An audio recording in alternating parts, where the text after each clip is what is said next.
La FIA et les équipes sont entrées en réunion pour tenter de sauver une saison 2026 déjà sous tension sur la réglementation.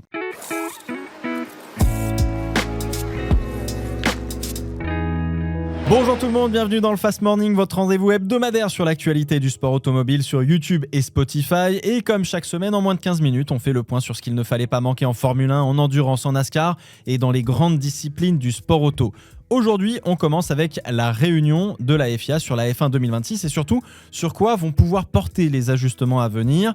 On enchaînera avec Ford qui avance sur son hypercar pour 2027, puis avec la NASCAR qui tente de corriger un gros problème avant Talladega. Et on reviendra sur la situation autour de Giampiero Lambiase, courtisé par McLaren pour 2028. Et enfin, on terminera avec Lance Stroll en GT ce week-end. Oui, il va rouler en GT et les ajustements du règlement du WEC à quelques jours du début de saison.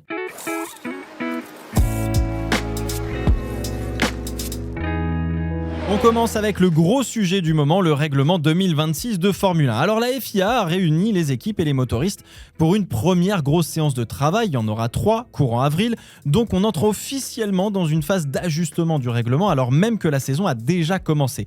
Parce que très concrètement, après seulement quelques courses, plusieurs problèmes sont déjà clairement identifiés et plutôt que d'attendre, la FIA veut avancer vite avec un objectif: définir des premières corrections d'ici Miami. Le point central, c'est toujours le même, vous le connaissez, c'est la gestion d'énergie. Aujourd'hui, c'est elle qui dicte totalement la performance. Les pilotes doivent constamment lever le pied pour recharger, même dans les phases où on s'attend à de l'attaque. Résultat, on a des monoplaces qui perdent de la vitesse en pleine ligne droite, créant des différentiels de vitesse dangereux, comme on a vu à Suzuka, et une sensation de pilotage beaucoup moins naturelle et moins contrôlée finalement par le pilote.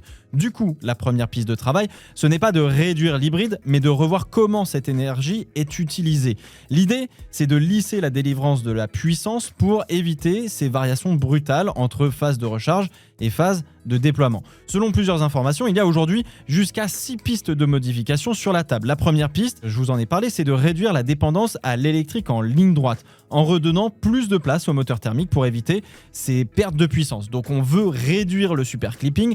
Malheureusement, il ne va pas disparaître. Deuxième axe, on peut revoir l'équilibre entre thermique et hybride pour avoir une délivrance de la puissance plus constante sur l'ensemble du tour, donc déployer moins entre guillemets en sortie de virage. Troisième piste, on peut lisser le déploiement de l'énergie. L'idée, c'est d'éviter des cycles trop marqués entre recharge et déploiement qui créent aujourd'hui finalement des différentiels de vitesse importants entre les voitures. Quatrième sujet clé, les qualifications. Plusieurs scénarios sont étudiés aujourd'hui pour permettre aux pilotes d'avoir plus d'énergie disponible et donc de retrouver des tours où ils peuvent attaquer pleinement sans être limités par de la gestion et être à la limite de leur châssis. Cinquième point, les dépassements et les systèmes associés. Avec la disparition du DRS classique, la FIA veut ajuster les nouveaux systèmes pour éviter des manœuvres trop artificielles ou au contraire impossible entre guillemets. Et enfin, sixième piste, la gestion de la récupération d'énergie avec l'idée de revoir la façon dont les voitures rechargent pour limiter les phases où les pilotes doivent tout simplement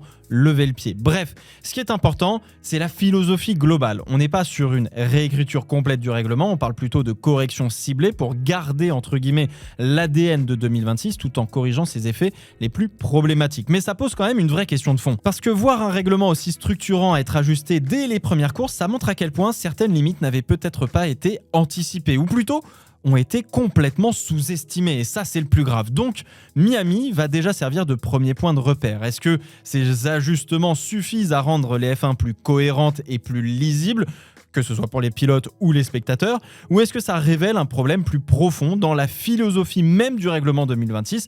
Cette philosophie, on en a parlé dans la vidéo de mercredi, n'hésitez pas à aller la voir évidemment. Réponse du coup dans les prochaines semaines au Grand Prix de Miami.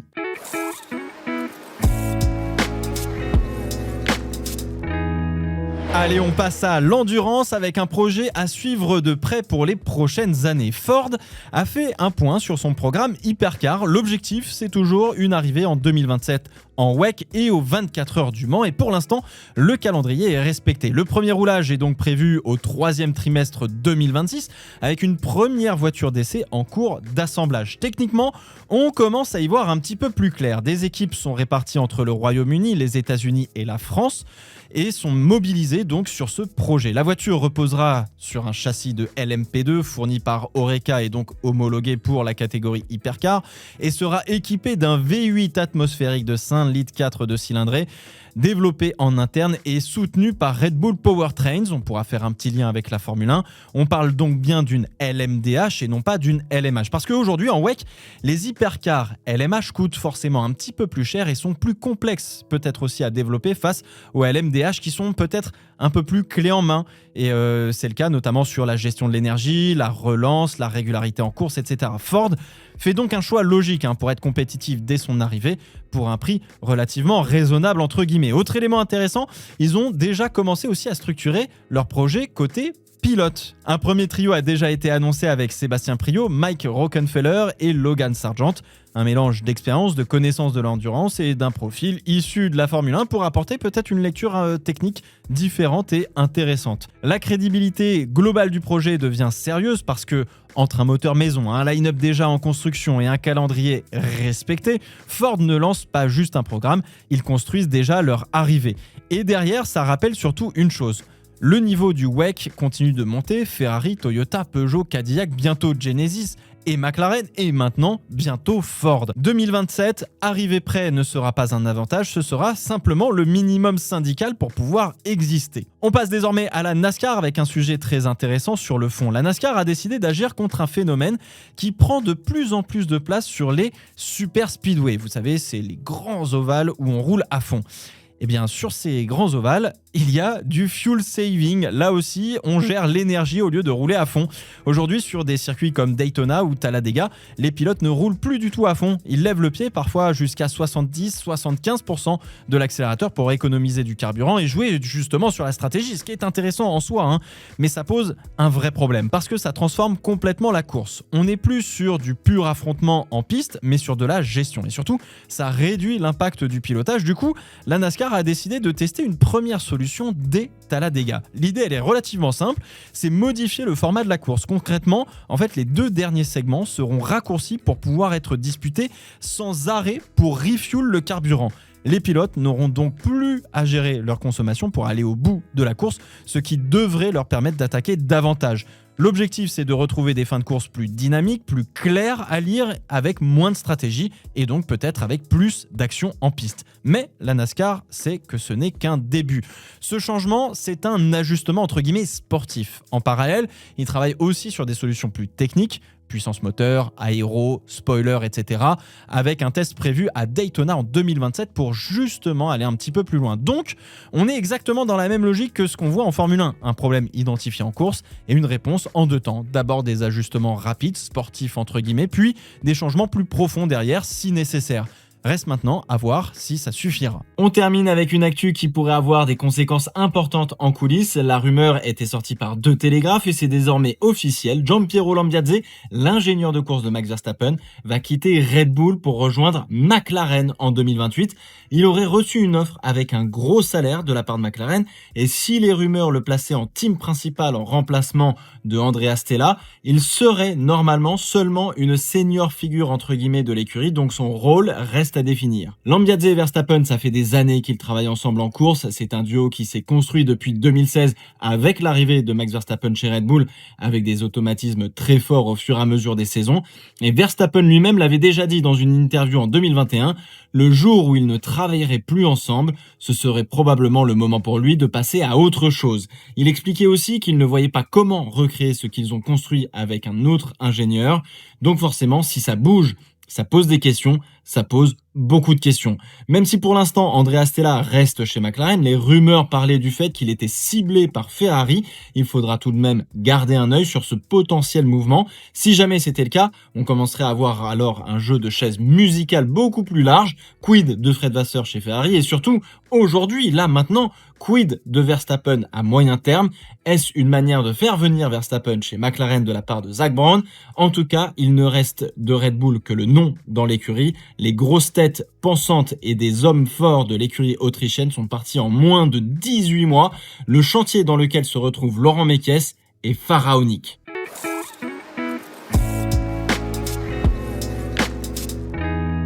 Allez, on passe au bref de la semaine en commençant par Lance Stroll. Vous l'avez peut-être vu passer, le pilote Aston Martin va profiter de la pause d'avril en Formule 1 pour aller rouler en GT comme un certain Max Verstappen. Alors il sera au départ ce week-end dès 6h du Castellet en GT World Challenge Europe au volant d'une Aston Martin Vantage GT3 du Come2You Racing aux côtés de Mari Boya et de Roberto Merri. On en parle dans l'agenda, mais cette info confirme une tendance. De plus en plus de pilotes utilisent les pauses F1 pour aller rouler ailleurs, se faire plaisir tout simplement dans des catégories plus directes, de voir autre chose, certainement pour reprendre un petit peu plus de plaisir, de pilotage, etc.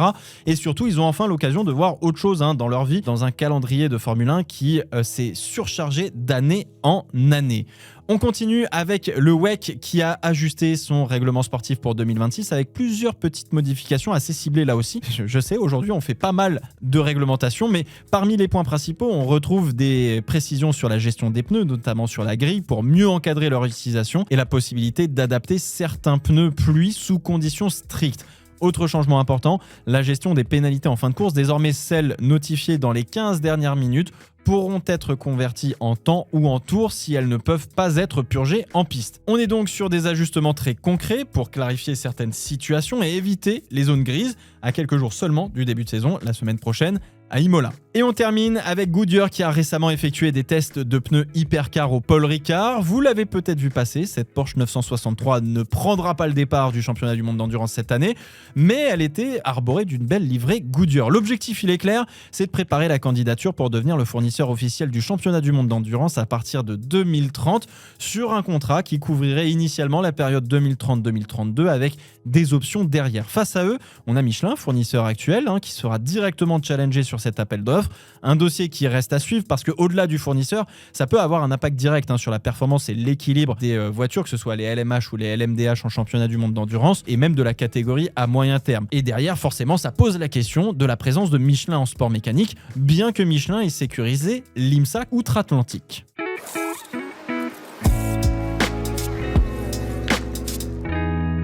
Avant de passer à l'agenda du week-end, place à la question de la semaine. La dernière fois, vous avez été 89% à penser que Max Verstappen pourrait vraiment envisager une retraite dès la fin de saison. Maintenant, j'en ai une nouvelle pour vous et il s'agit encore une fois de Max Verstappen.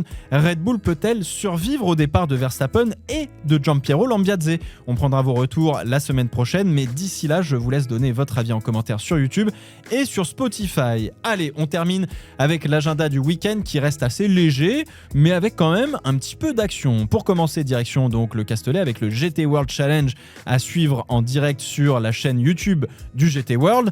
Et d'ailleurs, vous pourrez bien y croiser un certain Cadrup, le champion du monde néerlandais dans les paddocks, qui vient voir ses collègues, notamment Jules Gounon par exemple. Vous aurez aussi de l'ELMS dimanche avec la première heure des 4 heures de Barcelone diffusée sur la chaîne YouTube de l'ELMS. L'occasion de revoir Jack Doohan qui n'aura pas à se soucier de son DRS en bout de ligne droite. Et enfin, en NASCAR, rendez-vous à Bristol Short Track avec la course à 21h à suivre sur Automoto la chaîne.